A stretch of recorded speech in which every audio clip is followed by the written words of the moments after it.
still lynch you, but he did, and I think he lasted about a week and a half.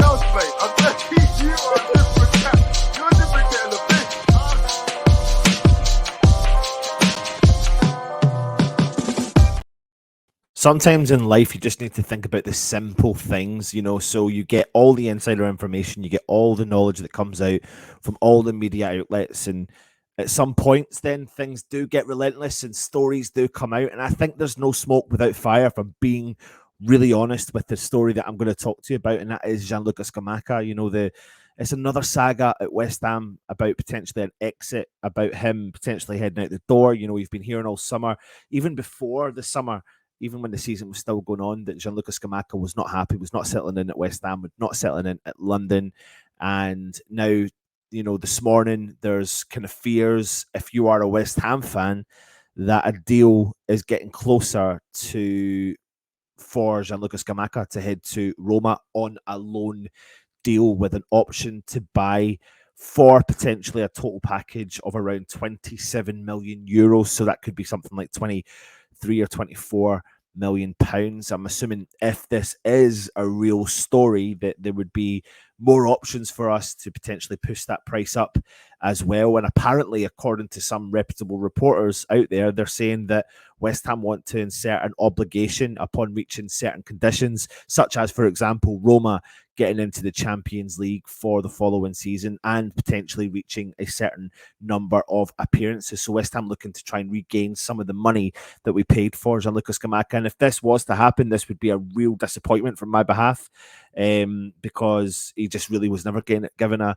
fair whip of the crack, but essentially, when you hear so many media stories coming out about one story, one situation, it's taken us all the way back to the whole Declan Rice saga as well. Everything that we ever heard fruition, eventually became true when it came to him wanting to go to Arsenal and head into Arsenal. No matter what, he was choosing Arsenal. That was the situation. And now you feel like, his boyhood club are coming calling, and we're not going to be able to stand in the way, really, of trying to keep him at West Ham. He played in the friendly against Rennes yesterday, came on as a sub, and he never really got a chance. We didn't play in a dynamic way that would really have suited his style of play. Thought he had a good couple of touches dropping in deep. But, let's put everything out in front of us. Realistically, when you look at West Ham right now from an outsider's point of view, it does not look like an attractive place to come. It really does not. It really doesn't. I know we've just won the Europa Conference League, but if the leaks are that we're led to believe are true about the issues going on between David Moyes and our technical director, Tim Steidten, then why would a player look at the situation and think that's a really exciting place to go if they don't have a collective approach moving forward? The trajectory of what they're looking to do is not looking good. It's looking only but one way. So why would new players potentially look at West Ham and come to them? And also, why would players that are currently there stay at the club and not want to, give it a shot and move forward? But it's just not happening at West Ham. It really isn't. I said last week that I felt like we needed to bring in recruits. I think you all felt the same, maybe the week before last. And I kept saying, well, surely we'll see a bit of movement this week, and it's never happened. And now we're in danger of losing our star centre forward, 24-year-old Italian international, Italian number 9. And it looks like he's going to head back to his boyhood club. And I think that would be, in terms of Roma, they would be getting an absolute fantastic steal, a player that's got a long history of playing in Serie A and performing really well, and probably, going to play to his style of play. And the reason why I'm saying that is because if you look at their most recent history, they've lost Tammy Abraham through injury, and he's a big centre forward, similar in stature, similar in style of play to what Scamacca does. So it's probably someone that's going to come in there and hit the ground running. And he's broken through the ranks of Serie A and all the clubs that he's played for and scored goals wherever he's gone. But unfortunately, I just don't see how the future lies at West Ham when it comes to Scamacca, because for me, like I said, there's no smoke without fire, and these links just are relentless. They keep coming our way, and eventually at some point you're just going to have to believe what's going to happen here. Now, I don't know what's going to happen with West Ham, because if Scamacca does go, what are our choices? We've got Antonio. He's just back from, or I don't know when he's back. He's probably due to come back this week from his Gold Cup duties for Jamaica. We've got Danny Ings, and of course we've got Divine Mubama. Are we seriously saying we're starting the season with the three of them? You know, one player that has been struggling in a West Ham shirt in terms of Danny Ings, another player in terms of Antonio, who we've relied upon for the last 9 years, and unorthodox, but you know, has given us some decent performances, but has been struggling, and it just means we play one way and one way only. And then Divine Mubama, I think he's fantastic. I think he's got a bright future at West Ham. But are you really seriously telling me that David Moyes is going to give him leeway and freedom to go and play the way he wants to play? It doesn't seem to be that way. It doesn't seem to be that that's what's going to happen.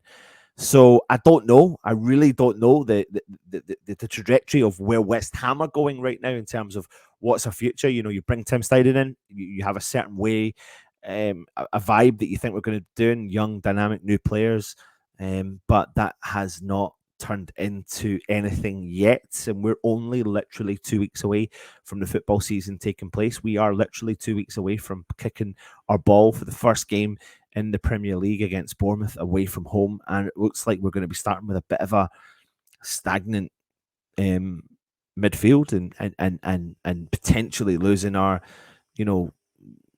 Italian number 9 striker that we brought in last season. We had so much hope for, that he had so much hope for as well, being at West Ham. Listen, I get when a new player comes from abroad, there's going to be a bedding in period. I think we didn't manage him well from the start, if I'm being honest, because I think he should have started from the off, from the first game against Man City last year, and that's where we set the standard moving forward.